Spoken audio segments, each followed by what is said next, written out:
உலகத்தமிழ் உறவுகளுக்கு இனிமையான இந்நேரத்து வணக்கங்கள். கிட்டத்தட்ட ஒரு 16 ஆண்டு காலமான ஒரு தெரியாத ஒரு கேள்விக்கான விடை தேடி பல தமிழர்களாக இருக்கட்டும், ஈழத்தமிழர்களாக இருக்கட்டும் பயணித்துக் கொண்டிருக்கிற ஒரு விடயம் தொடர்பில் தான் இன்று சுயாதீன ஊடகவியலாளர் அமரதாசிடம் நாம் பேச இருக்கிறோம். சார் வணக்கம். வணக்கம் வணக்கம். நிச்சயமாக கடந்து வந்த 16 ஆண்டுகளுக்கு பிறகு மீண்டும் இதே விஷயத்தை நாம் பேசிக்கொண்டே இருக்கிறோம்.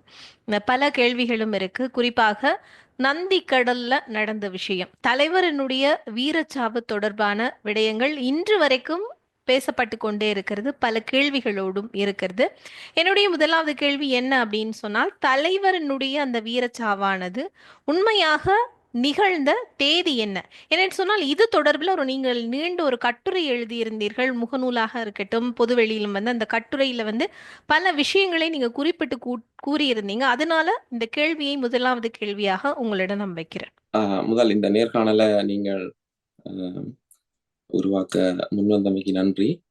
விடுதலை புலிகளின் தலைவர் பிரபாகரன் அவர்கள் தியாக சாவடைந்த திகதி தொடர்பாக பலருக்கும் பலவேறு விதமான கருத்துக்கள் இப்போது உருவாகி இருக்குது. இந்த விஷயத்துல நீண்ட காலமாகவே நான் பலவிதமான ஆய்வுகளை செய்து வந்திருக்கிறேன்.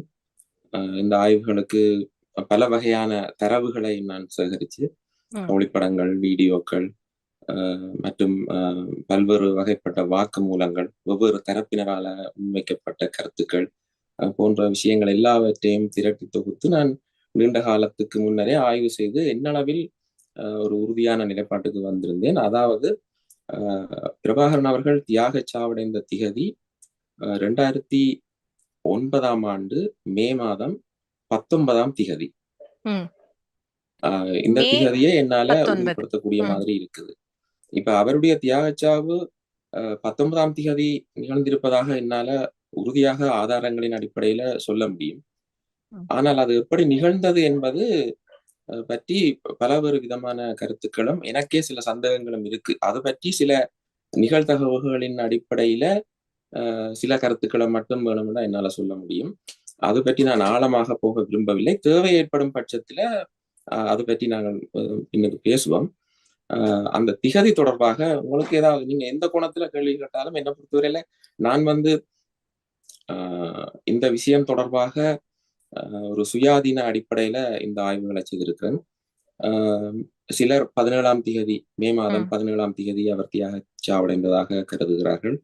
சிலர் 18 திகதி தியாக சாவடைந்ததாக கருதுகிறார்கள். ஆனால் இவர்கள் சிலர் தாங்கள் ஆய்வு செய்திருப்பதாக கூட சொல்லிக் கொள்கிறார்கள். அந்த ஆய்வு முறையில் என்ன, எப்படி ஆய்வு செய்தார்கள், அதற்கான ஆதாரங்கள் என்ன என்பதற்கு சரியான விளக்கங்கள் இல்லை. இருந்தால் அவர்கள் அதையும் முன்வைக்க வேண்டும். நான் யாரோடையும் முரண்பாடுகளை ஏற்படுத்துவதோ சர்ச்சைகளை உருவாக்குவதோ என்னுடைய நோக்கம் கிடையாது. எந்த முன்முடிவுகளும் இல்லாமல் ஒரு சுயாதீன அடிப்படையில் ஆய்வு செய்து அந்த ஆய்வுகளின் அடிப்படையில் இருந்துதான் நான் பேச விளைகிறேன். இதற்குள்ள எனக்கு இருந்த தனிப்பட்ட அனுபவங்கள், பிரபாகரன் அவர்களோடு எனக்கு இருந்த தொடர்பு, அவர் பற்றி எனக்கு தனிப்பட்ட முறையில் நான் அறிந்து கொண்டிருந்த சில விஷயங்கள், இதுகளையும் நான் கருத்தில் எடுத்துக்கொண்டுதான், கவனத்தில் எடுத்துக்கொண்டு உள்வாங்கிக் கொண்டுதான் இந்த ஆய்வையும் செய்திருக்கிறேன். அது முக்கியம் இல்லை. இப்ப என்னிடம் இருக்கும் ஆதாரங்களின் அடிப்படையில பேசுறதுக்கு அந்த விஷயங்கள் முக்கியம் இல்லை என்றாலும் சில விஷயங்களை நான் தேவை ஏற்படும் போது பேசுவேன்.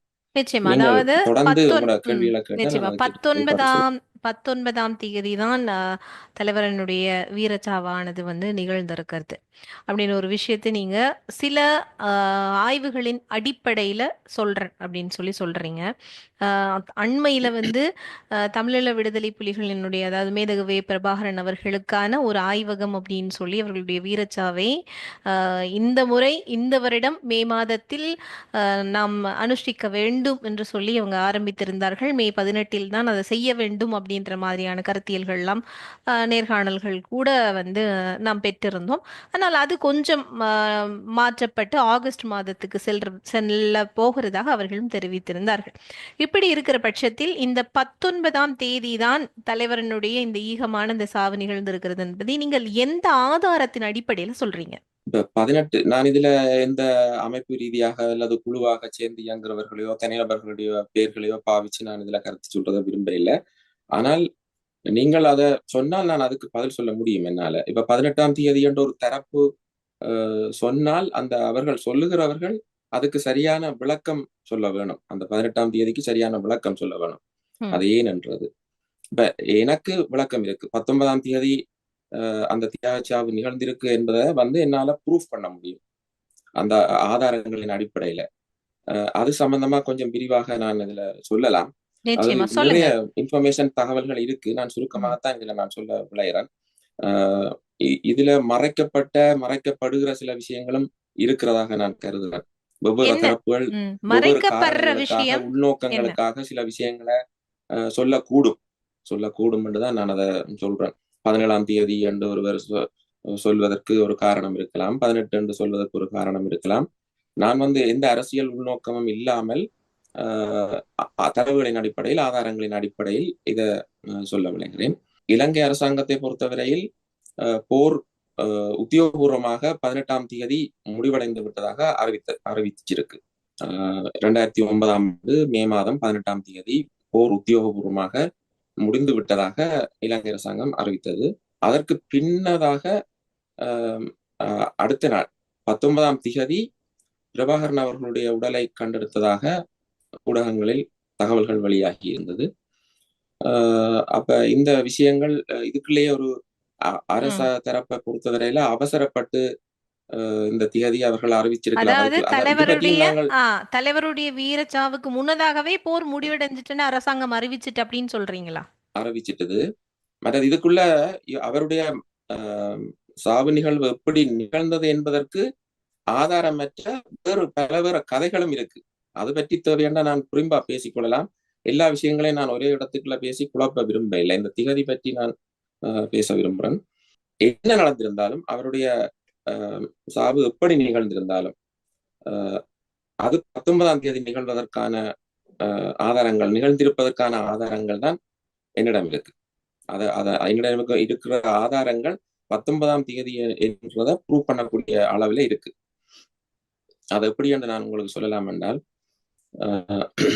அது அரச தரப்பை பொறுத்தவரையில அது இப்ப ரெண்டு விதமாக கருத்துக்கள் வந்திருக்கு. இப்ப போர் முடிந்ததாக அறிவிக்கப்பட்ட பிறகு 19ஆம் தேதி இந்த தேதி வெளிவருகிறது. அதுக்கு பிறகு அங்க ஒரு படையணியின் தளபதியாக செயற்பட்ட இராணுவ தளபதி கமால் குணரட்னா அவர்கள் ஒரு நூலை எழுதியிருக்கிறார், ரோட் டு நந்திக்கடல் என்று. அந்த நூலில அவர் குறிப்பிடுறதன் அடிப்படையில 19ஆம் தேதி தான் இவர் கொல்லப்பட்டதாக அவர் சொல்லியிருக்கிறார். அந்த களமுனையில அந்த சம்பவம் நடந்த போது அது உடல் மீட்கப்பட்டு வெளியில கொண்டு வந்த போது அந்த நீரேரிக்குள்ள அந்த தண்ணியிலிருந்து அவருடைய உடல் இழுத்து வரும்போது அருகில் இருந்ததாக சொல்லி ஒரு ஊடகர் பல இடங்கள்ல பேசியிருக்கிறார். அவருடைய நேர்காணல்களும் நான் பார்த்திருக்கிறேன். சுஜித் விதான பத்திரன என்று சொல்லி ஒரு ஊடகர், ITN சேர்ந்தவர். அவர் தெளிவாக அதை சொல்லுகிறார். அவருடைய ஊடகம் சார்ந்தவர்கள் அந்த வீடியோ காட்சிகளை பதிவு செய்திருக்கிறார்கள். வேறு அந்த அந்த இடத்துல இருந்த இராணுவத்தை சேர்ந்த சிலரும் அதை பற்றி பேசியிருக்கிறார்கள். நான் அவர்களுடைய நேர்காணலும் பார்த்திருந்தேன். இப்ப இந்த விஷயத்துல பக்கத்துல இருந்தவர்கள், அருகில இருந்தவர்கள் யாரும் இல்லை. பிரபாகரன் அவர்களோட இறுதி கணத்துல அந்த நேரத்துல இருந்தவர்கள் யாரும் இப்ப உயிரோட இல்லை. ஆனா அந்த உடல்ல மீட்கிற இடத்திலேயோ அல்லது உடல் கைப்பற்றப்பட்ட இடத்திலேயோ அந்த சம்பவம் நிகழ்ந்த இடங்களிலேயோ இருந்தவர்கள் எல்லாருமே இராணுவ தரப்பினராகத்தான் இருக்காங்க. அப்ப அவர்களுடைய வாக்குமூலங்கள் தான் இருக்குது, அவர்களுடைய கருத்துக்கள் தான் இருக்குது. இப்ப இந்த கமால் குணரட்னா சொல்லி இருக்கிற கருத்துக்கும் இந்த சுஜித் தான பத்திரனை இன்றைய வரைக்கும் பேசிக்கொண்டிருக்கிற இவர்கள் எல்லாம் இன்னும் பலர் பேசியிருக்கிறார்கள். பேசியிருக்கிற விஷயங்களுக்கு எல்லாம் அரச தரப்பிலிருந்து கன்ஃபார்மா மறுக்கப்படையில, மறுப்புகள் எதுவுமே வரையில. அடுத்தது இந்த விஷயங்கள் எல்லாம் நான் உடனே நம்பக்கூடிய ஆள் கிடையாது. ஒரு ஆய்வாளன் வாக்குமூலங்களை மட்டும் எடுத்துக்கொள்ள முடியாது. அந்த வாக்குமூலங்கள்ல பரிசீலிக்க வேண்டியிருக்கும், ஆதாரங்களோட அதை ஒப்பிட்டு பார்க்க வேண்டியிருக்கும். அப்படி பல வகையான ஆய்வுகள் இருக்கு. இப்ப கிராஸ் செக் எல்லாம் செய்ய வேண்டியிருக்கும். அப்ப நான் பல வேறு கருத்துக்களையும் எடுத்து எனக்கு கிடைக்கக்கூடியதாக இருந்த ஆதாரங்களையும் வச்சுக்கொண்டு பார்க்கும்போது அது 19ஆம் தேதி என்றது தெரிய வருது. கிடைக்கப்பட்டிருக்கிற ஆதாரங்களின் அடிப்படையில் அது 19ஆம் தேதி பதிவாகி கிளியராக அதுல தெரிய வருது. 19ஆம் தேதி அந்த ஆதாரங்கள் எல்லாம் பதிவாக்கப்பட்டிருக்கு. இது மெட்டா டேட்டா என்று சொல்லப்படுகிற அந்த அந்த கேமராக்களினுடைய அடிப்படை தரவுகள்ல இருந்து இதை சொல்ல முடியும். அது 19ஆம் தேதி பதிவாகி இருக்கு. அடுத்தது, இப்ப நாங்கள் இதுக்கெல்லாம் எல்லா பக்கத்திலும் எல்லா கோணங்களையும் நாங்கள் இதை ஆய்வு செய்துதான் பார்க்க வேணும்.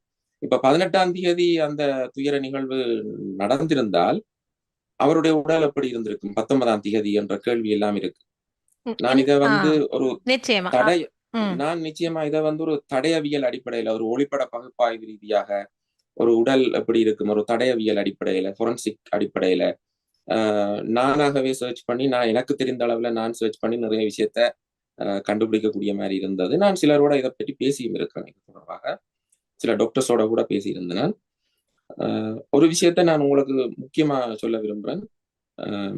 அந்த 19ஆம் தேதி என்பது மெட்டாடேட்டா அடிப்படையில அவருடைய படங்கள் எல்லாமே பதிவாகி இருக்கிறது. எல்லா எல்லா எல்லா படங்களுக்குமான மெட்டாடேட்டாவோட கிடைக்க இல்லை, அது வேற பிரச்சனை. ஆனா கிடைக்கப்பட்ட தரவுகளின் அடிப்படையில எல்லாமே 19ஆம் தேதி என்பது கன்ஃபார்ம் ஆகுது. சம நேரத்துல வேற வேற படங்களும் இருக்குது. படங்கள் ஒரு கேமராவில் இதுக்குள்ள நான் சொல்ல வந்த இன்னொரு முக்கியமான பாயிண்ட் என்னென்றால் 18ஆம் தேதி அவரது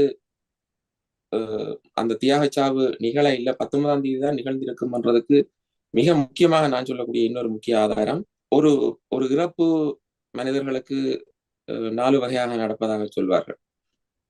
இயற்கை மரணம், விபத்து மரணம், கொலை அல்லது தற்கொலை. இந்த 4 விதமாக ஒருவருக்கு மரணம் சம்பவிக்கலாம். இதுல பிரபாகரன் அவர்கள் தொடர்பான விஷயத்துல கொலை அல்லது தற்கொலை என்ற அந்த 2 வகைக்குள்ளதான் சொல்லப்பட்டு கொண்டே அது அது ஒரு சர்ச்சைக்குள்ளாக்கப்பட்டு கொண்டே இருக்கு. என்னுடைய பார்வையில அது ஒரு தற்கொலை நிகழ்வாக இருக்கலாம், தன்னைத்தானே அழித்துக் கொண்ட ஒரு நிகழ்வாக இருக்கலாம். அதை பற்றி நாங்கள் தேவையாண்டா நாங்கள் பிறகு பேசிக்கொள்வோம். ஆனா நான் அந்த அவர் கொலையாக இருக்கலாமான்றதுக்கான சந்தேகங்கள் சிலது இருக்கு. நான் இந்த இடத்துல ஒரு ஆய்வாளனாக இது ஒரு சென்சிட்டிவான இஷ்யூ, எந்த பக்கமும் போகாமல் இது நாங்கள் சில ஆதாரங்கள் இன்னும் கிடைக்க வேண்டியும் இருக்கலாம் இல்லையா? சில ஆதாரங்கள் மறைக்கப்பட்டிருக்கு. இந்த அடிப்படையில சில கேள்விகள் இருக்குது, இன்னும் சில விஷயங்களை தேட வேண்டி இருக்குது. அப்படி ஒன்று நடந்திருந்தால் அது மிகப்பெரிய போர்க்குற்றமாக அமையும். நான் இவருடைய உடல் பின்னுக்கு இராணுவ தரப்பினரால் எப்படி கையாளப்பட்டிருக்குன்றதுக்கான முக்கியமான விஷயத்தை பற்றியும் நான் இறுதியில பேச விரும்புகிறேன். அவருடைய உடல் பிறகு சேறு பூசப்பட்ட நிகழ்வு எல்லாம் நடந்திருக்காது. அது கூட ஒரு உடலை கைப்பற்றி சேறு பூசுவது என்பது அதுவும் ஒரு வகையான போர்க்குற்றம் தான். அதை பற்றி நாங்கள் பிறகு பேசுவோம். ஒருவர் இறந்ததுக்கு பிறகு ஒரு மனித உடல்ல அந்த உடல்கள்ல நிகழக்கூடிய ஒரு மாற்றங்கள் இருக்கு. அந்த அடிப்படையில ரிகர் மோட்டிஸ் என்று சொல்லப்படுற ஒரு மாற்றம் நிகழும். உடல் இறுகி போறது, அது கை கால்கள் மடக்க முடியாத ஒரு நிலைமை ஏற்படும். உடல் இறுகி போகும். 2 மணி நேரத்தில இருந்து கிட்டத்தட்ட 2 மணி நேரத்தில இருந்து ஒரு 12 மணி நேரத்துக்குள்ள அது மெல்ல மெல்லமாக அந்த உடல் இறுக்கமடையும். அதுக்கான சயின்டிபிக் டேர்ம் ரிகர் மோட்டிஸ் என்று சொல்வார்கள். இந்த விதமான அடிப்படையில தான் ஒருவருடைய மரணம் எவ்வளவு நேரத்துக்கு முதல் நடந்திருக்கும்ன்றத இந்த போஸ்ட்மார்ட்டத்துல கூட பாக்குற அப்படியெல்லாம் சில இதுகள் எல்லாம் இருக்கு. இப்போ நீங்க சயின்டிபிக்காக இந்த இடத்துல ஒரே ஒரு கேள்வி, என்னுடைய கேள்வி என்னன்னா, இப்ப நீங்க 19ஆம் தேதி அப்படிங்கிறதுக்கான விளக்கங்கள் சொல்லி கொண்டு வரீங்க. இப்ப இந்த உடலை வச்சுக்கொண்டு அது எந்த நேரம் அப்படின்றது ஏதாவது ஆய்வு செய்திருக்கிறீங்களா? இந்த இந்த உடலை வச்சுக்கொண்டு சொல்ல நேரத்தை நான் முடியும்? திட்டவட்டமா சொல்ல விரும்பல. அந்த ஒரு அன்னளவான நேரத்தை தான் சொல்ல முடியும். ஆனா மெட்டா டேட்டாஸ் அடிப்படையில என்னட்ட சில நேரங்களும் இருக்கு. நான் அதை நான் கன்ஃபார்மா சொல்ல இல்லை. ஆனா அந்த மெட்டா டேட்டாஸ் அடிப்படையில 19ன்றது கன்ஃபார்ம். முற்பகல் நடந்திருக்கும், மதியம் பிற்பகல்ல அந்த உடல் காட்டப்பட்டிருக்கு. கருணா அவர்கள், தயா அவர்கள், தயாநிதி அவர்கள் இருவரும் அழைத்து வரப்பட்டு அந்த உடலை கன்ஃபார்ம் பண்றதுக்காக காண்பிக்கப்பட்ட அந்த நிகழ்வு மதியத்துக்கு பிறகு நடந்திருப்பதாக தெரிகிறது. அந்த நேரத்துக்குள்ள இப்ப நாங்க போகல. 19ஆம் தேதின்றது இப்ப அது 18ஆம் தேதி நடு இரவு 12 மணிக்கு பிறகு நடந்த எல்லாமே 19க்குள்ளதான் வரும். ஆனால் அந்த புத்தகத்துல குறிப்பிடப்பட்டிருக்கிற விஷயம் முற்பகல் 9:30 அளவில் 9க்கும் 10க்கும் இடையில ஒரு நேரம் சொல்லப்பட்டிருக்கு. அதுல கூட எனக்கு சந்தேகம் இருக்கு. ஆனா அவர்கள் இருவரும் சொல்லி இருக்கணும். கமால் குணரட்னமும் நான் ஏற்கனவே குறிப்பிட்ட சுஜித் விதான பத்திரன என்ற அந்த இருவரும் சொல்லி இருக்கணும்.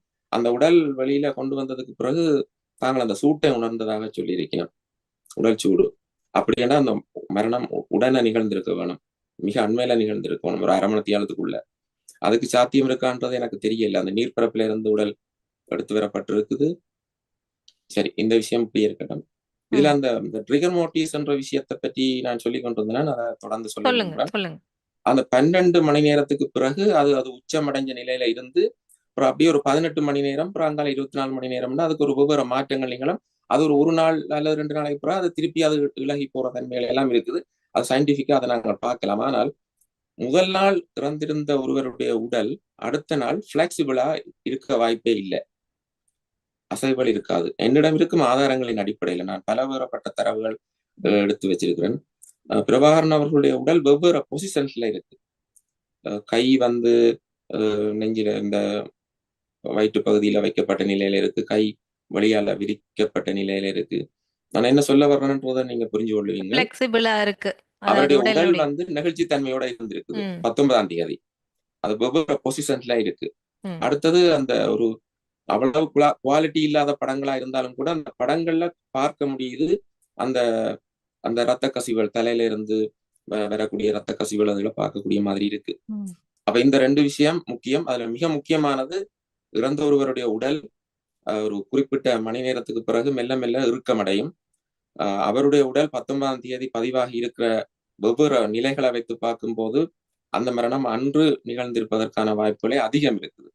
இது வந்து சயின்டிபிக்கான ஒரு ஆய்வு அடிப்படையில நான் இதை சொல்றேன். ஆனா மெட்டா டேட்டா தரவுகள் அந்த ஒரு ஒளிப்பட பகுப்பாய்வு என்ற வகையில பார்க்கும் போதும் அது 19ஆம் தேதி நிகழ்ந்ததை என்னால ப்ரூவ் பண்ண முடியுது. அப்ப இப்படியான கோணங்கள்ல எல்லா திசையில இருந்தும் பார்க்கும்போது அது 19ஆம் தேதி என்றது ஒரு முடிவுக்கு வர வேண்டியிருக்கு. இறப்பு அப்படி என்பது 19ஆம் தேதி நிகழ்ந்திருக்கிறது அப்படி என்பதை நீங்க பல கோணங்கள் ஆராய்ந்து இன்னும் அது தொடர்புல நிறைய விஷயங்கள் ஆராய்ந்த வண்ணமே இருக்கிறேன் அப்படின்ற மாதிரி சொல்லியிருக்கிறீங்க. ஆனா அந்த காட்டப்பட்ட உடல் தலைவர் பிரபாகரனுடையது இல்லை அப்படின்னு சொல்லி வாதாடுகிறவர்களும் இன்றைக்கு இருக்கத்தானே செய்கிறார்கள். நீங்க அதை எப்படி அது தலைவருடைய உடல் தான் அப்படிங்கறத நீங்க உறுதியா எப்படி சொல்றீங்க? உங்களுடைய ஆய்வுகள்ல இதை நீங்க உறுதியா நம்புறீங்களா? நம்பினபடியால தான் இவ்வளவு விஷயம் சொல்றீங்க. எப்படி அது இது தலைவர் தான் இந்த உடல் சொந்தக்காரர் தலைவர் மேதகவே பிரபாகரன் அவர்கள் தான் அப்படின்னு நீங்க எப்படி சொல்றீங்க உறுதியா? இலங்கை அரசால அந்த மாதிரி கொடூரமாக காட்டப்பட்ட தாங்க முடியாம காட்டப்பட்ட அந்த உடல் தலைவருடையது இல்லை என்பதை உறுதியாக இருக்கிறாங்க. இது தலைவருடைய உடல் தான் அப்படிங்கிறது உங்களிடம் ஏதாவது ஆதாரம் இருக்கிறதா? நிச்சயமாக எனக்கு தெரியும் அது அவருடைய உடல் என்பது. பலரும் அதை சொல்லி இருக்கிறார். அவர்களோட நெருங்கி பழகினதாக சொல்கிற பலர் அது அவருடைய உடல் தான் என்பதை நம்புகிறார்கள். அதை பற்றி சொல்லியும் இருக்கிறார்கள். என்னை கேட்டால் அவரை நான் தனிப்பட்ட முறையில பல முறை பார்த்திருக்கிறேன். அவரோட எனக்கு ஊடாட்டம் இருந்திருக்கிறது. எனக்கு அவரை நன்றாகவே தெரியும். இன்னும் குறிப்பாக சொல்ல போனால் நான் இன்னும் அதை வெளியில சொல்ல இல்லை. அவருடைய உடல் பகுதியில இருக்கக்கூடிய ஒரு முக்கியமான ஒரு அடையாளம் இதுவரைக்கும் அவரும் அதை பற்றி பேசியதே கிடையாது. வேர்ல்டுல எவருமே பேசாத ஒரு விஷயத்த நான் அதை பாயிண்ட் பண்ணி கூட வச்சிருக்கிறேன். வருங்காலத்துல நான் தேவைப்படும் போது அதை பேசுவேன். ஆனா எல்லா இன்ஃபர்மேஷனையும் சில தரப்புகள் எடுத்து வேற விதமாக கூட கையாள வாய்ப்பு இருக்கிறது. இப்ப அவர் உயிரோட இருக்கிறார் என்றும் அவருடைய மகள் உயிரோட இருக்கிறதாகவும் சொல்லிக்கொண்டு பலர் மோசடிகளையும் ஊழல்களையும் செய்து வருகிறார்கள். இப்ப இந்த பின்னணிகள்ல முதலாவது அவருடைய தியாகச்சாவு ஏற்றுக்கொள்ளப்படணும். ஏற்றுக்கொள்ளப்பட்டு அவருக்கான அஞ்சலி நிகழ்வுகள் செய்யப்படணும். அந்த அஞ்சலி நிகழ்வு செய்வதற்காக பலர் முன்வந்திருக்கிறார்கள். அந்த முன்வந்தவர்களுக்கு இடையில தான் அந்த குழப்பங்கள் இருக்கு திகதி அடிப்படையில. முதலாவது அஞ்சலி நிகழ்வு செய்ய முன்வரதே முக்கியமான விஷயம். ஆனா இவ்வளவு காலமும் போர் முடிந்து 15 ஆண்டுகள் ஆகிவிட்டன. இந்த அஞ்சலி நிகழ்வை செய்யாமல் ஒவ்வொருத்தர் ஒவ்வொரு விதமாக இழுத்தடிச்சு கொண்டிருந்ததே பெரிய பிரச்சனைகளுக்கு காரணமாக இருந்திருக்கு. ஆனாலும் கடந்த வருடம் 2024ஆம் ஆண்டு பிரபாகரன் அவர்களுடைய உறவினர்கள், நெருங்கிய உறவினர்கள், அவருடைய அண்ணன் மனோகரன் அவர்கள், அவருடைய மகன் கார்த்திக் மனோகரன் அவர்கள், இவர்கள் எல்லாம் இணைஞ்சு ஒரு அஞ்சலி நிகழ்வை செய்திருந்தார்கள். நான் அதை பற்றியும் எழுதி இருக்கிறேன். அது நல்ல விஷயம்தான். அவர்களும் 18ஆம் தேதி தான் அதை செய்திருந்தார்கள். மே மாதம் 18. அவர்களுக்கு அறிஞ்ச வகையில இவர்கள் அப்படித்தான் நினைப்பினோம். அது பரவாயில்லை. ஆனால் அந்த 19ஆம் தேதி என்று இதை தெரிய வரும்போது அந்த திகதியில கவனமா இருக்கிறது முக்கியம் என்று நம்புறேன் நான். ஏனென்றால் இது வந்து ஒரு வரலாற்று விஷயம். காலப்போக்கில் இது ஒரு வரலாற்றுல பதியப்படுகிற விஷயங்களா இருக்கும். அப்புறம் பிழையான தவறான தரவுகள் இருக்கக்கூடாது. வரலாற்றுல ஒரு முக்கியமாக நிகழ்ந்திருக்கிற நிகழ்வுகள்ல திரிவுகளோ மாற்றங்களோ நிகழ்றதுக்கு அது விரும்பியோ விரும்பாமலோ வரலாற்று நிகழ்வுகளை யாரும் திரிவுபடுத்தவோ மாற்றம் செய்யவோ முடியாது, கூடாது. இதுதான் என்னுடைய நிலப்பாடு. இது தொடர்பாக நான் கார்த்திக் மனோகரன் அவர்களுக்கும் என்னுடைய இந்த ஆய்வு தகவல்கள் பற்றி நான் எடுத்து சொல்லியிருக்கிறேன். அவர்கள் இனி அதை தீர்மானித்துக் கொள்ள வேணும். 19ஆம் தேதி என்றதுக்கான என்னுடைய விளக்கம் என்பதையும் இந்த ஆய்வு எந்த வகையிலான என்னுடைய ஆய்வு இருந்தது, என்றதெல்லாம் இதை விட மிக விரிவாக நான் அவருக்கு எடுத்து சொல்லியிருக்கிறேன். ஏன்னா அவர்கள் உறவினர்கள், அவர்கள் இதை நிச்சயமாக அந்த டேட்ல தெளிவாக இருக்க வேணும் என்று நான் தனிப்பட்ட முறையில விரும்பினான். பலர் பல விதமாக சொல்லலாம், பலருக்கு பல்வேறு நிலைப்பாடுகள், நோக்கங்கள் இருக்கலாம். என்ன பொறுத்தவரையில இது 19 தான்ன்றது. நான் இப்ப திருப்பி உங்களோட கேள்விக்கு வரேன், கொஞ்சம் விலகி போயிட்டேன். நிச்சயமா, நீங்கள் நிச்சயமா. கேட்டது அவருடைய அந்த உடல் அவருடையது தானா உடல் அப்படின்றது. அவருடையதானன்றதை உறுதிப்படுத்துறதுக்கு அது நிச்சயமாக உறுதிப்படுத்த முடியும். அவருடைய இப்ப அவர் இல்ல. இப்ப எப்படி செய்ய முடியும்? அவரை அறியாதவர்கள் மத்தியில இந்த கன்ஃபர்மேஷன் எப்படி செய்யறதுனால அவருடைய பழைய படங்கள் இருக்கு. ம். அவருடைய ஏற்கனவே எடுக்கப்பட்ட நிறைய பழைய படங்கள் இருக்கு. அந்த படங்கள்ல இருந்து இப்ப பதிவாகி இருக்கிற படங்களை வச்சுக்கொண்டே அதை செய்ய முடியும். அவருடைய அங்க அடையாளங்கள் சிலது இருக்கு, அதுகளை வச்சுக்கொண்டு கன்ஃபார்ம் பண்ண முடியும். அவரோடு பழகியவன் என்ற முறையில், அவரை அறிந்தவன் என்ற முறையில எனக்கும் அது தெளிவா தெரியுது, அது அவருடைய உடல் தான் என்பது. அதுல எனக்கு சந்தேகம் இல்லை. அது காட்டப்பட்ட உடல் அவருடைய உடல் தான். நிச்சயமா. இந்த இடத்துல வந்து இதுக்கு முன்னதாக பல ஊடகங்கள்ல வந்து பலரும் பேசிய விடயங்கள் இருந்து தான் என்னுடைய கேள்வி அமைகிறது. குறிப்பாக அவங்க வந்து குறிப்பிட்டிருந்த ஒரு 3 விஷயங்கள் நான் இதுல குறிப்பிடுறேன். அதாவது ஒன்று வந்து அவர் முகச்சவரம் செய்திருந்தார். முகச்சவரம் போர்க்கால சூழ்நிலையில ஒரு தலைவரால செய்ய முடியுமா? இது வந்து யாரோ ஒருவருடைய உடலம் தான் என்று சொல்லப்பட்டிருந்தது. அடுத்தது தலைவர் பிரபாகரனுக்கு முகத்தில் ஒரு அடையாளம் இருக்கும். அந்த முகத்தில் இருந்த அடையாளம் இந்த உடல்ல இல்லை. இது தலைவர் பிரபாகரன் இல்லை என்று சொல்லப்பட்டிருந்தது. அதே நேரத்தில் அடுத்ததாக வந்து தலைவர் பிரபாகரனுடைய கால் பகுதியில ஒரு கருப்பு அடையாளம் ஒன்று இருக்கும். அதனாலதான் அவருக்கு கரிகாலன் என்ற பெயரே இருந்தது. அந்த அடையாளம் அந்த உடல்ல இல்ல. இப்படி சில அடையாளங்களை குறிப்பிட்டு மறுத்தவர்களும் முன்னே கால நேர்காணல்கள்ல மறுத்தவர்கள் நிறைய பேர் இருக்கிறாங்க. இதெல்லாம் இருந்ததா? இந்த அடிப்படையில உங்களுடைய பதில் என்ன? நிச்சயமா இதுக்கு தெளிவாகவே பதில் சொல்ல முடியும். அந்த கால் பகுதியில இருந்த அடையாளம் தொடர்பாக அந்த கிடைச்சிருக்கிற ஆவணங்கள்ல அது தெளிவாக அதை பார்க்க முடியல. பலருக்கு தெரியாது.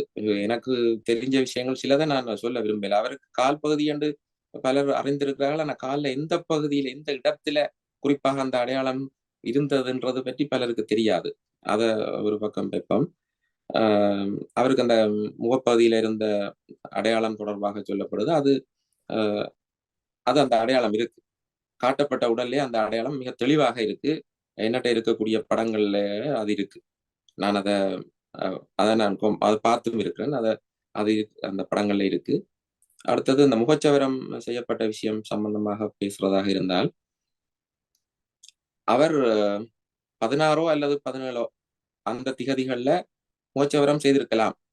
17, 18 2 நாளைக்கான ஆம், அந்த தாடி, அவருடைய நரைத்த தாடி அவருடைய முகத்துல இருக்கு. அது அந்த கிடைச்சிருக்கிற அந்த ஆவணங்கள்ல, அந்த ஒளிப்படங்கள்ல மிக தெளிவாகவே தெரியுது. தெளிவாக ஆம், முகச்சவரம் செய்யப்பட்ட படம் என்று சொல்லி அவர்கள் எதை பார்த்து சொல்கிறார்கள் என்று தெரியல. நான் தரமான படமாக இருந்தால், கொஞ்சம் குவாலிட்டியான படங்களா இருந்தா அதை பார்க்க முடியும். இணையதளங்கள்ல இருக்கிற படங்களை வச்சுக்கொண்டு எல்லா விஷயங்களையும் நுணுக்கமா பார்க்க முடியாது. இணையதளங்கள்ல இல்லாத படங்கள் நீங்கள் முக்கியமாக பார்த்த ஒரு விஷயம் அப்படின்னு சொன்னால் அவருடைய உடலத்துல அப்படின்ற ஏதாவது பகிர்ந்து கொள்ள முடியுமா இந்த இடத்துல? நான் இதை ஒரு புலனாய்வு ஊடகவியல் அடிப்படையில சில விஷயங்களை நான் அதுல சேகரிக்க முடிஞ்சது. இதுவரைக்கும் இணையதளங்கள்ல வெளிவராத சில படங்களும் என்னட்ட இருக்கு. எனக்கு ஒரு அந்த கேள்வி அடிப்படையில தான் நான் இன்னொரு உறுதியாக சில இன்னொரு கேள்வி நான் கேட்டுறேன். அதாவது த அத எடுக்கப்பட்ட அந்த உடலத்துல தலையில காயம் இல்லாமல் இருந்த உடலத்தோட படத்தை நீங்க பாத்தீங்களா? காயம் இல்லாமல் இருந்த படமா? எனக்கு விளங்கல. அதாவது தலை வெட்டப்பட்டிருந்தது. அதான் ரூபவாகினியாக இருக்கட்டும், அரசு தொலைக்காட்சிகளாக இருக்கட்டும், காட்டப்பட்டிருந்த தலைவர் மேதகு பிரபாகரன் சொல்லப்படுகிற அந்த உடலின் உள்ள தலை வெட்டப்பட்டிருந்தது. அந்த மாதிரி இந்த காயங்கள் எதுவும் ஏற்படுத்தாமல் நீங்கள் உடலத்தை நீங்கள் பார்த்த ஒளிப்படத்துல பார்த்திருக்கீங்களா? இல்ல, எல்லா படத்திலயும் காயங்கள் இருக்கு. ஆனா எனக்கு சில இடங்கள்ல மட்டும் சந்தேகம் இருக்கு, காயத்தின் தன்மை தொடர்பாக. நீங்க இப்ப கேட்கிறபடியே நான் இந்த விஷயத்தையும் சொல்லி வைக்க விரும்புறேன். நான் இதிலேயும் இன்னும் ஆய்வுகளை செய்து கொண்டுதான் இருக்கிறேன். ஆனால் இதுக்கு சரியான ஆதாரம் இனியும் கிடைக்குமான்றது சந்தேகம். ஏற்கனவே வெளிவந்திருக்கிற ஆதாரங்களையே இனி இப்ப அழிக்க வலிக்கிட்டு இருப்பார்கள். அது அரச தரப்பினருக்கு அது ஒரு பிரச்சனையாக போய் முடிய வாய்ப்பு இருக்கும் தானே. அவர்கள் அப்படி யோசிச்சிருப்பார்கள். ஏதோ ஒரு வழியால பல பல ஆவணங்கள் வெவ்வேறு நோக்கங்களுக்காக அவர்கள் பதிவு செய்திருப்பார்கள், ஆவணத்துக்காகவோ வெவ்வேறு தேவைகளுக்காகவோ பதிவு செய்திருப்பார்கள். அது ஏதோ ஒரு வழியில கசிஞ்சு வெளியில வந்துட்டது. அப்ப இனியும் வெளிவராத ஆவணங்கள் இருப்பதாக நான் நினைக்கிறேன். ஏன்னா நான் அறிஞ்ச தகவல்களின் அடிப்படையில சில வீடியோக்கள் வெளியில வர இல்லை. சில வீடியோக்கள் பார்த்ததாக சிலர் சொல்லியிருக்கிறார்கள், வர இல்லை.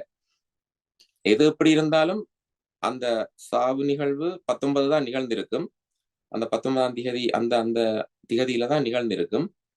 ஆனால் ஏற்கனவே சொன்னது போல அவர் ஏதோ ஒரு வழியில கைது செய்யப்பட்டதாக ஒரு வதந்தி. அதை நான் தனிப்பட்ட முறையில நான் அதை நம்பாட்டியும் அப்படி ஒரு ஒரு அழுத்தமான ஒரு நம்பக்கூடியவர்கள் சிலர் இருக்கிறார்கள். அப்படி நடந்திருக்க வாய்ப்பு இருக்கும் தானே என்று வாய்ப்பு இருக்கலாம் என்று சொல்லலாமே ஒழிய அதுக்கு ஆதாரங்கள் இல்லை. நான் அதை என்னடா இருக்கிற ஆதாரங்கள் 19ஆம் தேதி என்பதை ப்ரூவ் பண்ற மாதிரி அவர் என்ன செய்திருப்பாருன்றதுக்கு அவரை அறிந்த வகையில என்னட்ட வேற சில தகவல்கள் கதைகளும் இருக்கு. அதை பற்றி தேவைப்பட்ட நாங்க பின்னுக்கு கதைப்போம்.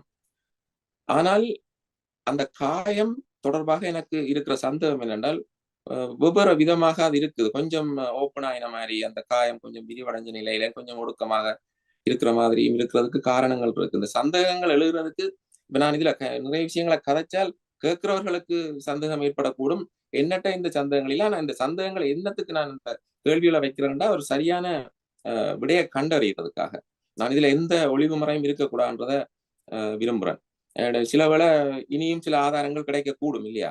19ஆம் தேதி அவருடைய சாவு நிகழ்ந்திருப்பதை உறுதியா என்னால சொல்ல முடியுது ஆவணங்களின் அடிப்படையில.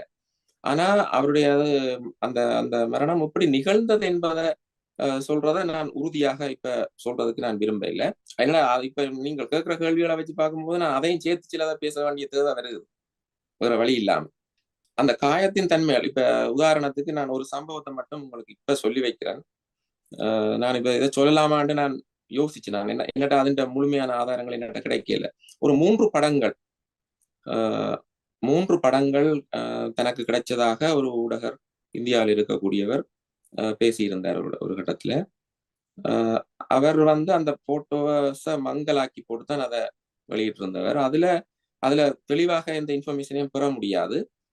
ஓரளவுக்கு அந்த இமேஜை பார்க்க முடியுது. அதுல காயம் சின்னதாக இருக்கிறதையும் பார்க்க முடியுது. அதுல சின்னதாக இருக்கிற மாதிரி தெரியுது. பிறகு தெளிவாக கிடைக்கப்பட்ட படங்கள் 19ஆம் தேதி அந்த கிடைச்ச அந்த ஆவணங்கள்ல படங்கள்ல பார்க்கும்போது காயத்தின் தன்மை பெருசாக இருக்கிறத பார்க்க முடியுது. இது ஒரு சின்ன சந்தேகம் இருக்கு, இதுக்குள்ள என்ன நடந்திருக்கும்ன்றது. ஆனால் அவருடைய உடலை 19ஆம் தேதி காலையில எடுத்துக்கொண்டு வந்து தலையில இருந்து டிஷ்யூஸ் அந்த சில தசப்பகுதிகளையும் மூளையின் சில பகுதிகளையும் எடுத்திருப்பதாக சொல்லப்படுது. எடுத்திருக்கிறதுக்கு வாய்ப்பு இருக்கு. அதை வீடியோவாக பதிவு செய்ததாகவும் சொல்லுகிறார்கள். அந்த வீடியோவை பார்த்த ஒருவரே என்னோட பேசியிருக்கிறார் பார்த்ததாக. அது எந்த தேதியில நடந்தன்றத தெளிவா சொல்லாட்டி அவருக்கு தெரியாதது. ஆனா அவர் ஒரு வீடியோ பார்த்ததாக சொன்னார்.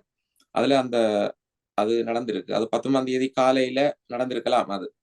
அந்த உடல் வெவ்வேறு நிலைகள்ல வைக்கப்பட்டு நான் உங்களுக்கு ஏற்கனவே சொல்லியிருக்கிறேன். வெவ்வேறு தரப்பினரால கையாளப்பட்டிருக்குது. அந்த உடல் எடுத்து வரப்பட்டு வெவ்வேறு தரப்பினர்கிட்ட கொடுக்கப்பட்டு அதுல ஒரு மெடிக்கல் யூனிட் அதுல இருந்து அந்த சில விஷயங்களை செய்திருக்கலாம். வேறொரு தரப்பட்ட பாரம் அளிக்கப்பட்டு கையளிக்கப்பட்டு பிறகு இந்த கருணா அந்த உடலை பார்க்கிற நேரம் அவர் கடைசியா அவர் பார்க்கிற நேரம் அது வேறொரு தரப்பட்ட அந்த உடல் இருந்திருக்கலாம்.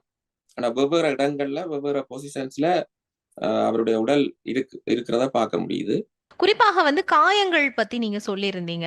அந்த காயத்தினுடைய தன்மை அடிப்படையில அது ஒரு துப்பாக்கி சூட்டு காயமா தலையில இருந்தது, அல்லது ஒரு கூரிய ஆயுதங்களால வெட்டப்பட்ட காயமா? நீங்கள் கொஞ்சம் நாங்கள் இணையத்தில் பார்க்கறத விட குவாலிட்டியான சில புகைப்படங்களை பார்த்ததுன்னு சொல்லியிருக்கிறீங்க. தடயவியல் ரீதியாகவும் புலனாய்வு ரீதியாகவும் சில ஆய்வுகளையும் மேற்கொண்டிருக்கிறீங்க. இந்த காயம் தொடர்புல நீங்கள் பார்த்தது, அவதானித்தது, இந்த தமிழ் சமூகத்துக்கு சொல்ல நினைக்கிறது என்ன? இதுல இத அருகில இருந்து பார்த்தவர்கள் யாரும் இல்லை என்றது ஒரு முக்கியமான ஒரு பிரச்சனை. ஆனால் இந்த படங்கள்ல இருக்கிற தகவல்களை வச்சுக்கொண்டும் சில விஷயங்களை வச்சுக்கொண்டும் நாங்கள் பிரபாகரன் அவர்களுடைய இயல்பை அவருடைய உளவியல் போன்ற விஷயங்களை வச்சுக்கொண்டும் சில விஷயத்தை பேசலாம் என்று நினைக்கிறேன். அவரை பொறுத்தவரையில தான் இறுதி வரைக்கும் அங்க போராடி தியாக சாவடைவேன் என்றதை அவர் தெளிவா சொல்லி இருந்திருக்கிறார்.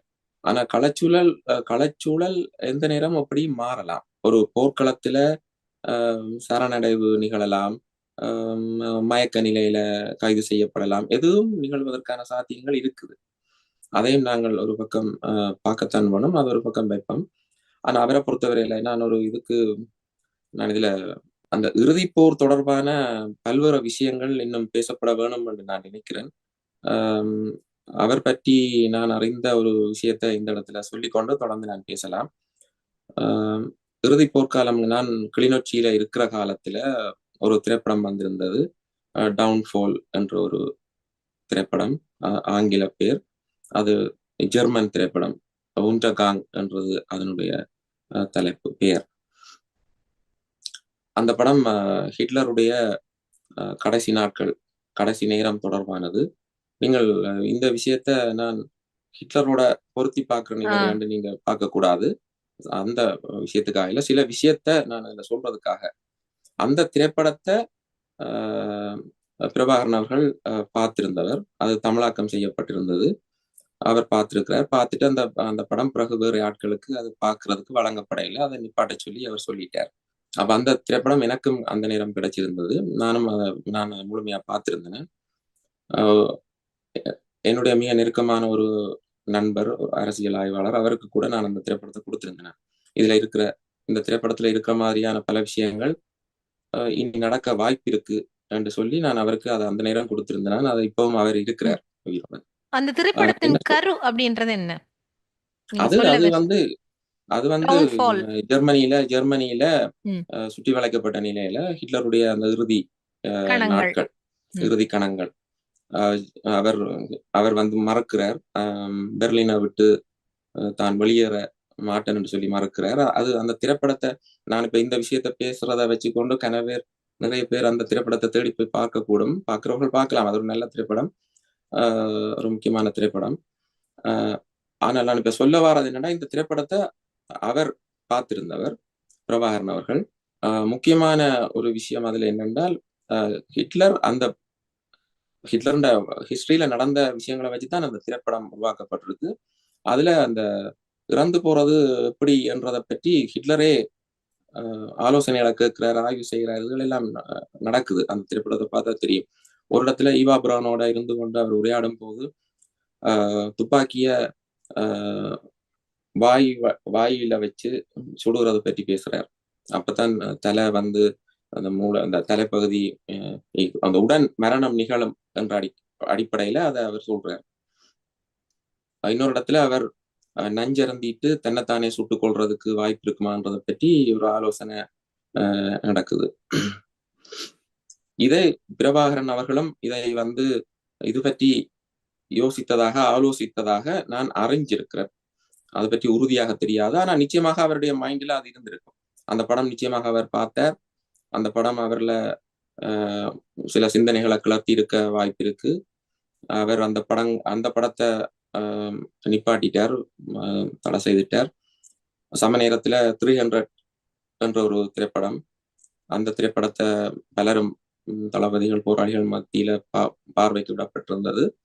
அது அது வேற. அது இறுதி வரைக்கும் போராடி அப்படியே தியாகச்சி அடைகிற மாதிரி தான் அந்த இது முடியும், அந்த திரைப்படம். அது அது வேற. அதை இதுக்குள்ள கொண்டு வர தேவையில்லை. என்ன சொல்ல வந்தனா, இந்த ரெண்டு விஷயம். அப்ப அவர் அவர் தான் பிடிபடாமல் இருக்கிறதுக்காக, தன்னைத்தானே அழிச்சு கொள்றதுக்காக அப்படி ஒரு தெரிவை அவர் மேற்கொண்டிருக்க வாய்ப்பு இருக்கு நான் நான் நினைக்கிறேன். அந்த காயத்தின் தன்மையை பார்க்கும் போதும் அவர் வலதுகை பழக்கம் உள்ளவர்.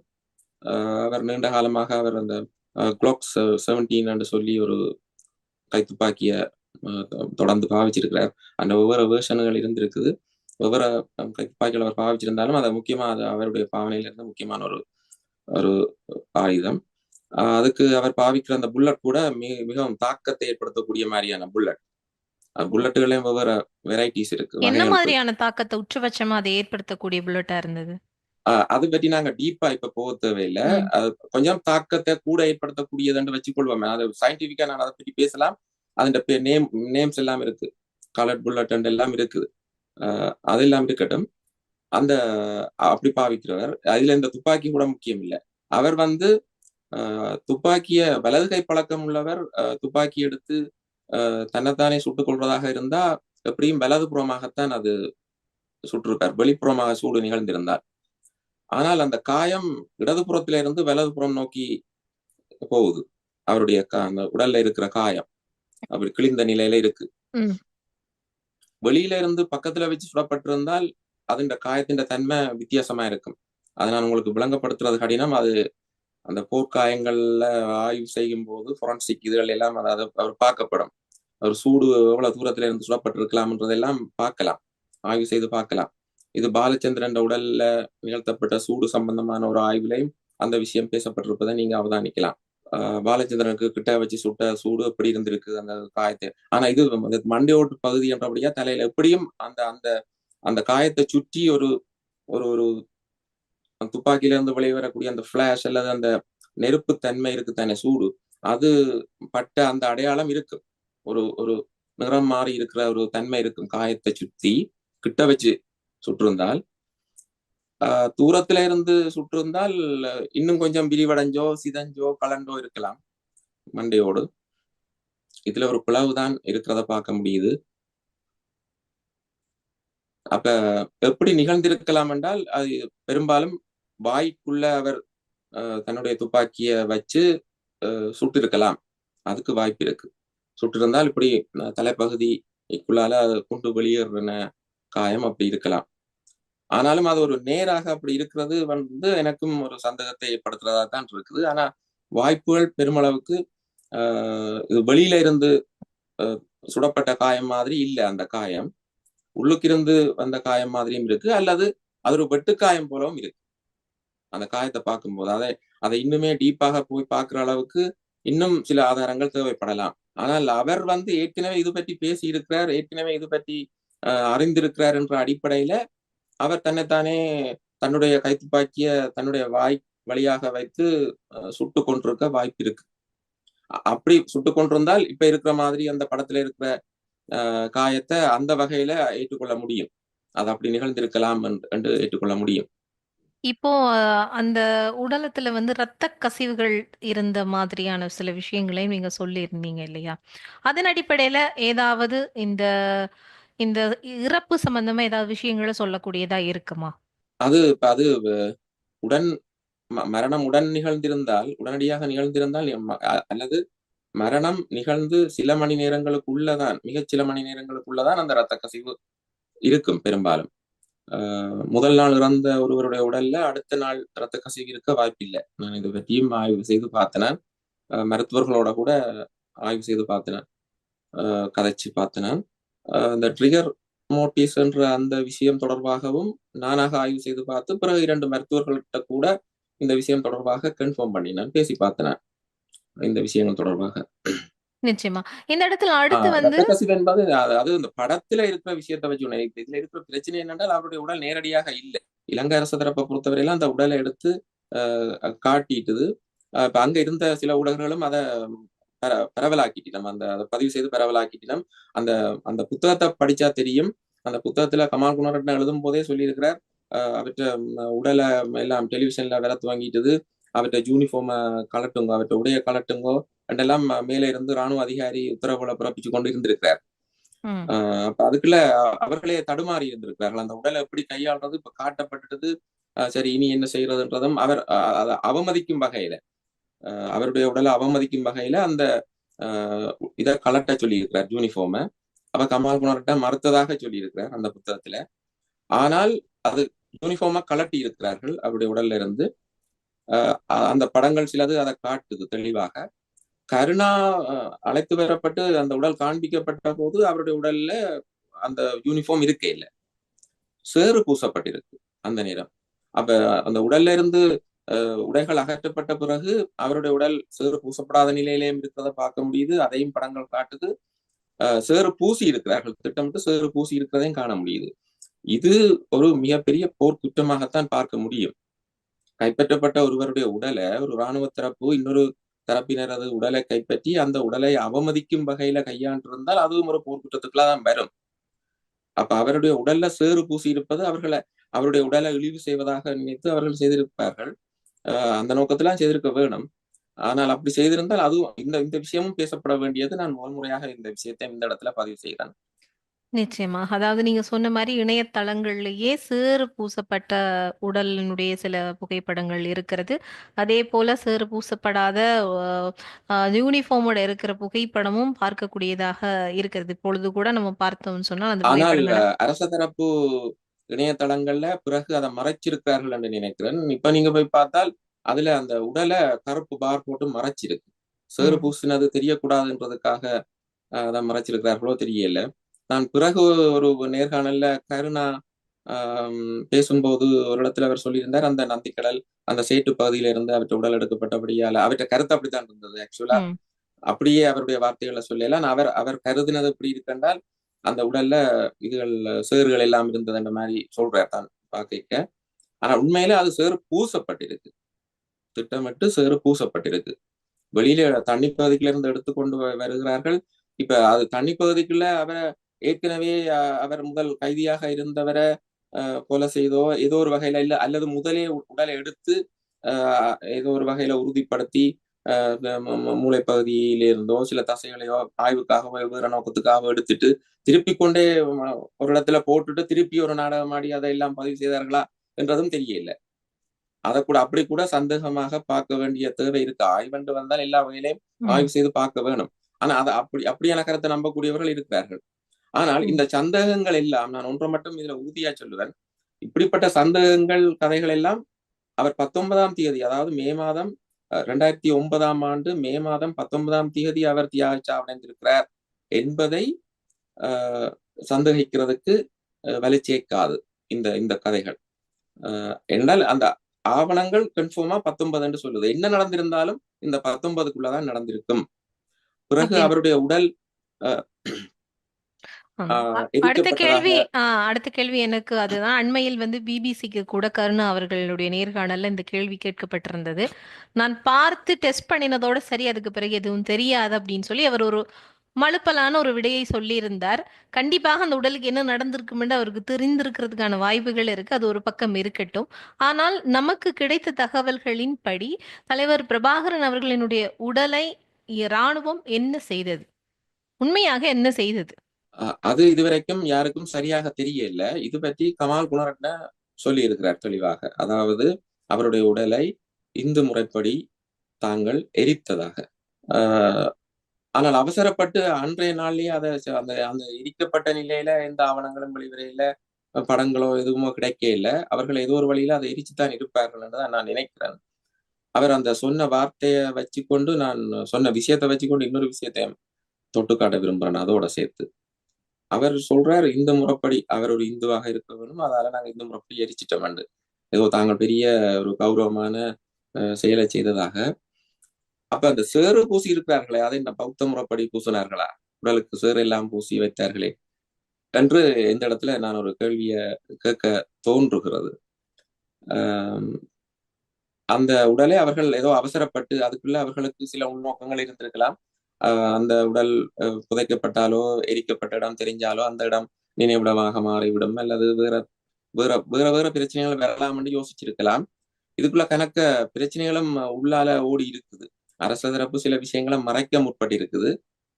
அப்படி இருந்தும் இந்த விஷயங்கள் வந்துட்டுது வெளியில வெளியில வந்திருக்குது.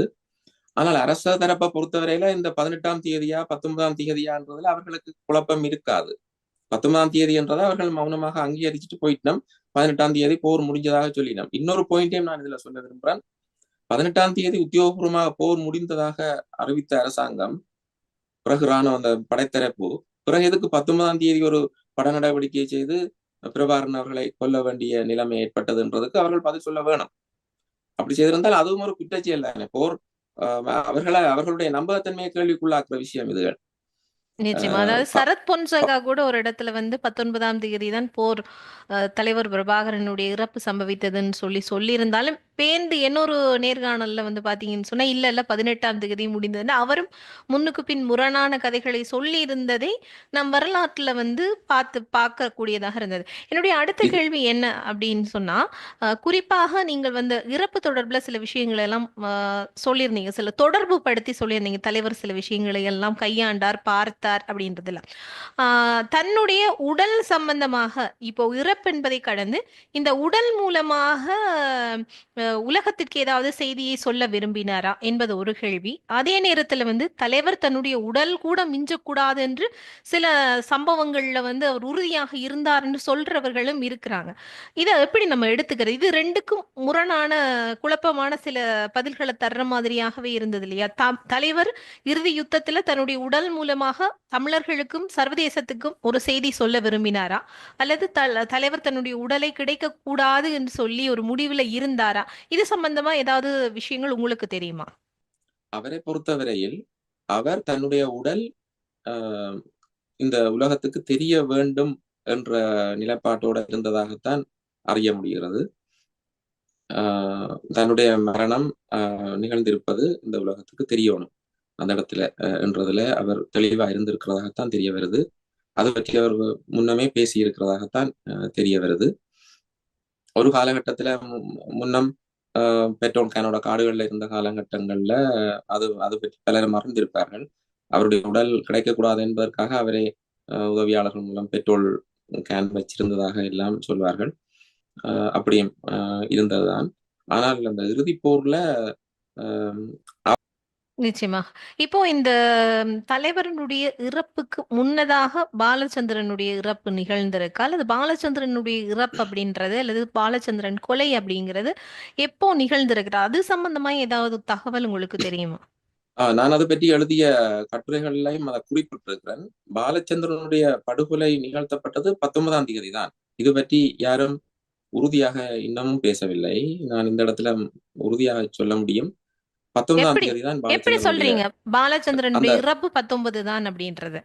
என்னிடம் அந்த அந்த ஒரிஜினல் படம் இருக்கு. பாலச்சந்திரன் உயிரோட அஹ், கைது செய்யப்பட்ட நிலையில வைக்கப்பட்டிருந்த அந்த பிஸ்கெட் சாப்பிடுற அந்த அந்த நேரம் எடுக்கப்பட்ட படம், அந்த படம் இருக்குது. பிறகு அவர் படுகொலை செய்யப்பட்ட நிலையில இருக்கிற படமும் இருக்குது. ரெண்டுமே ஒரே கேமராவால பதிவு செய்யப்பட்டிருக்குது. ரெண்டு பதிவுகளுமே 19ஆம் தேதி நிகழ்ந்திருக்கு என்றத உறுதியாக சொல்லுது. அதுல எந்த சந்தேகமும் இல்லை. ஆகவே என்னை பொறுத்தவரையில எப்படி சொல்லலாம் என்றால், பிரபாகரன் அவர்களுடைய சாவை உறுதிப்படுத்திய பிறகுதான் பாலச்சந்திரனை படுகொலை செய்திருப்பார்கள் என்று நான் நினைக்கிறேன். நிச்சயமாக. ஆனா இந்த இடத்துல இலங்கை தரப்பால சொல்லப்பட்டது அவர் வந்து மிஸ்பயரிங்கில் இறந்து போனார். மஹிந்த கூட ரொம்ப ஃபீல் பண்ணதான் அண்மையில வந்து மஹிந்தவனுடைய மகன் கூட சொல்லியிருந்தார். உண்மையாக பாலச்சந்திரனுடைய அந்த இறப்பு அப்படி என்பது நீங்க தடயவியல் ரீதியாக கூட இதுக்கு முன்னதாக கூட சொன்னீங்க. அந்த துப்பாக்கி சூட்டு அடையாளங்கள் அதையெல்லாம் வைத்து சேனல் ஃபோரம் இது தொடர்பில் வந்து நிறைய விஷயங்களை பதிவு செய்திருக்கிறது. இந்த இடத்துல பாலச்சந்திரனுடைய அந்த இறப்பு எப்படி நிகழ்ந்திருக்கிறது அப்படி என்பதை நீங்கள் அவதானித்தீங்க, அதை சொல்லுங்க. அதுல சந்தேக அதுல சந்தேகப்படுறதுக்கு எந்த காரணங்களும் இல்லை. இப்ப உதாரணத்துக்கு அது இராணுவத்தினர் என்ற பகுதிக்குள்ள நடந்திருக்கிறது அந்த படங்கள் தெளிவாக காட்டுது. இது பற்றி சேனல் 4 டாக்குமெண்ட்ரியிலையும் தெளிவாக குறிப்பிடப்பட்டிருக்குது. இது பற்றி அரச தரப்புல இருந்து படத்தரப்புல இருந்து தெளிவாக அவர்கள் எந்த பதிலும் சொல்ல இல்லை. இது பற்றி ஆஹ் கமால் குணரட்னவிடம் ஒரு கேள்வி கேட்கப்பட்டது ஒரு நேர்காணல்ல. அவர் சொல்றார், தனக்கு சார்ல்ஸ் ஆண்டனி அதை பற்றி எனக்கு சொல்ல முடியும், பாலச்சந்திரனை பற்றி எனக்கு தெரியாதுன்னு சொல்றார். சார்ல்ஸ் ஆண்டனியன் அவர் பிரபாகரனுடைய மூத்த மகன். மகன். அவர் 18ஆம் தேதி தியாகி சாவடைந்திருக்கிறார் என்று தெரிய வருகிறது. இதுல 18ஆம் தேதி நடந்த சண்டைகள்ல பல போராளிகள் தியாகி சாவடைந்திருக்கிறார்கள். அதுல இவரும் ஒரு ஆளா இருந்திருக்கிறார். அப்ப அவர் என்னென்றால் அவர் என்ன பார்க்கிறாருன்னா, தங்கள் மீது ஒரு போர் குற்றச்சாட்டு பலமாக வந்துரும்ன்றதுக்காக அது பற்றி அவர்கள் தெளிவாக கருத்துரைக்க முன்வாரதில்லை. ஆனால் அது இராணுவ தரப்பினருக்குள்ள நடந்த விஷயம். இப்ப நான் சொல்லிக் கொண்டிருக்கிற இந்த ஆதாரங்கள், இந்த ஆவணங்கள் எல்லாமே இராணுவத்தினரால பதிவு செய்யப்பட்டு கசிந்து வெளியில வந்த விஷயங்கள் தானே, வந்த தரவுகள் தானே. இன்னொரு விஷயத்தையும் இதோட சேர்த்து சொல்லலாம். 17ஆம் தேதி ஈரோஸ் தலைவராக இருந்து பிறகு விடுதலை புலிகள் இயக்கத்தோடு இணைந்து கொண்ட பாலகுமாரன் அவர்கள். அஹ் அவர் வந்து இராணுவத்தின் பாதுகாப்பில் இராணுவத்தினரால் கைது செய்யப்பட்டு அவர் இருக்கிற படம், உயிரோட இருக்கிற படம் இருக்கு. அது 17ஆம் தேதி நடந்திருக்கு. அப்ப அந்த பதிவுகள் எல்லாம் தெளிவா இருக்கு. அது இராணுவ தரப்புக்குள்ள அதெல்லாம் இருக்கு. இப்ப இசைப்பிரியாவுடைய சம்பவங்கள் எல்லாம் இருக்கு. இதுகளை எல்லாம் ஆய்வு செய்து பார்க்கும்போது அதெல்லாம் அவர்களுடைய பக்கம் நடந்திருக்கு. இராணுவ தரப்புக்குள்ள நடந்திருக்கின்றத தெளிவாக ஆதாரங்கள் காட்டுது. அது பற்றி இப்ப இப்ப இந்த விஷயம் பிரபாகரன் அவர்களுடைய விஷயத்தை பேசும்போது அது பற்றி பேசுவதை அதிக அதிகம் பேசி அது குழப்பத்தை ஏற்படுத்த தேவையில்லைன்னு நான் நினைக்கிறேன். நான் அது தெளிவாக அதுக்கான ஆவணங்கள் இருக்கு. அது நானும் அதை எல்லாத்தையும் ஆய்வு செய்து பார்த்திருக்கேன். இசைப்பிரியாவினுடைய விஷயம், பாலகுமாரன் அவர்களுடைய விஷயம், பாலச்சந்திரனுடைய விஷயம், இதெல்லாம் நானும் டீப்பா பார்த்துறேன். அந்த நான் சொல்ல வரேன் என்னண்டா, இந்த இதுக்குள்ள ஒரு பேட்டர்ன் இருக்கு. நான் அதை உங்களுக்கு இறுதியா அதையும் தெளிவா சொல்லி வைக்க விரும்புறேன். நான் எவ்வளவுக்கு சொல்லுங்க. அந்த ஆய்வை வந்து எவ்வளவு உறுதியாகவும் நேர்த்தியாகவும் செய்தேன் என்பதை உங்களுக்கு சுட்டி காட்டுறதுக்கு இந்த ம். இந்த படங்கள் வேற படங்களையும் நான் இதோட கம்பேர் பண்ண வேண்டி இருந்தது. மெட்டா டேட்டாஸ் அடிப்படையில ம். அந்த சம்பவங்கள் எங்க நிகழ்ந்திருக்கும், எப்படி நிகழ்ந்திருக்கும். நான் இது பற்றி அதிகம் பேசினால் குழப்பத்தை ஏற்படுத்தும். ம். எனக்கான தெளிவுக்காக நான் சில விஷயத்தை நான் ஆய்வு செய்து பார்த்திருக்கிறேன். இப்ப இப்ப உதாரணத்துக்கு 19ஆம் தேதி பிரபாகரன் அவர்களுடைய சாவு நிகழ்ந்ததாக சொல்ல முடிகிற என்னால் பாலச்சந்திரனுடைய கொலையும் 19 நிகழ்ந்தது என்பதை உறுதியாக சொல்ல முடியும். ரெண்டையும் என்னால கம்பேர் பண்ணி அதை சொல்ல முடியும். இன்னும் குறிப்பாக சொல்ல போனா பாலச்சந்திரன் படுகொலை செய்யப்பட்டிருக்கிற நிலையில எடுக்கப்பட்ட கேமராவால கருணா அழைத்து வரப்படுகிற படம் கூட எடுக்கப்பட்டிருக்கு. அதாவது அவர் வந்து பாலச்சந்திரனை பார்க்க வந்தாரா, பிரபாகரனை பார்க்க வந்தாரா, உடல்களை எந்த இடத்துக்கு வந்தாருன்றது தெளிவா தெரியாட்டியும் அதே கேமராவால அதே இதுல நடந்திருக்கு என்றதெல்லாம் ஆய்வு மூலமாக சொல்ல முடியும். யா இப்படி கிராஸ் செக் நிறைய நான் செய்து பார்த்திருக்கிறேன். நிச்சயமாக. அதாவது ஒரு பல வருடங்களுக்கான, பல கேள்விகளுக்கான ஒரு பதில்கள் இந்த நேர்காணல் மூலமாக தமிழர்களை, அது ஈழ அரசியல் பா அவதானித்துக் கொண்டிருப்பவர்களை, தமிழ் தேசிய நலன் விரும்பிகளை போய் சேரும் அப்படின்பதை நாம் நம்புகிறோம். இந்த நேரத்துக்கும் நேர்காணலுக்கும் நன்றி. வேற நன்றி. ஏதாவது? நாங்கள் இது சம்பந்தமா மேலதிகமாக எதுவும் தேவையாக இருந்தால் நாங்கள் பிறகு பேசலாம். பேசிய விஷயங்கள் போதும் என்று நான் நான் நினைக்கிறேன். பார்க்கலாம். இதுல வந்து நான் பேசியிருக்கிற விஷயங்கள் யாரையும் இழிவுபடுத்துவதற்காகவோ பிரச்சனைகளை ஏற்படுத்தும் விதமாகவோ அமையாது என்று நான் நம்புறேன். இந்த விஷயங்களுக்கு, இந்த வார்த்தைகளுக்கு ஆதாரங்களோட தான் நான் பேசியிருக்கிறேன். எந்த உள்நோக்கத்தோடையும் பேசல. இதை வந்து தமிழ் தரப்பில் இருக்கிறவர்கள் புரிந்து கொள்ள வேணும். இந்த திகதி குழப்பம் இருக்க வேண்டிய அவசியம் இல்லை. பிரபாகரன் அவர்களுக்கான அஞ்சலி நிகழ்வை 19ஆம் திகதி செய்வதுதான் பொருத்தமாக இருக்கும் என்பது என்னுடைய கருத்து. 18ஆம் திகதி ஏற்கனவே இன அழிப்பு நாளாக பலரும் அதை அனுஷ்டித்து வருகிறார்கள். அந்த இன அழிப்பு நாளாக அது வந்து ஸ்தாபிதம் அடைந்து விட்டது இல்லையா? பலரும் வந்து அதை இன அழிப்பு நாளாக பார்க்கிறார்கள். அப்ப இந்த விஷயத்துல பிரபாகரன் அவர்களுடைய திகதியும் 18 என்று இருப்பது உண்மையில 18 இல்லத்தானே, அது உண்டு. ஆனா 18க்குள்ள கொண்டு போய் அதையும் அந்த அஞ்சலி நிகழ்வையும் அதுக்குள்ள செய்யும் போது அந்த அந்த நிகழ்வுகளுக்கான கவன குவிப்பு, முக்கியத்துவம் இழக்கப்படக்கூடிய வாய்ப்புகளும் இருக்கு வருங்காலத்துல. காலப்போக்கில இந்த நிகழ்வு இந்த இந்த அஞ்சலி நிகழ்வுகள் விரிவடையும், அதனுடைய தன்மைகள் மாறுபடும். அப்ப அப்படி வரும்போது காலப்போக்கில சிக்கல்களை, குழப்பங்களை ஏற்படுத்த வாய்ப்பு இருக்கு. உண்மையிலேயே 19ஆம் தேதி என்று எங்களுக்கு தெரிய வரும்போது 19லேயே பிரபாகரன் அவர்களுக்கான அஞ்சலி நிகழ்வை செய்யலாம். அது பற்றி அந்த அஞ்சலி நிகழ்வை செய்ய முன்வருகிறவர்கள் ஆலோசிக்க வேண்டும் என்பது என்னுடைய வேண்டுகோள். மற்றபடி நாங்கள் எதுவும் தேவையா இருந்தா பிறகு பேசலாம். தொடர்ந்து நன்றி. பேசுவோம். நன்றி.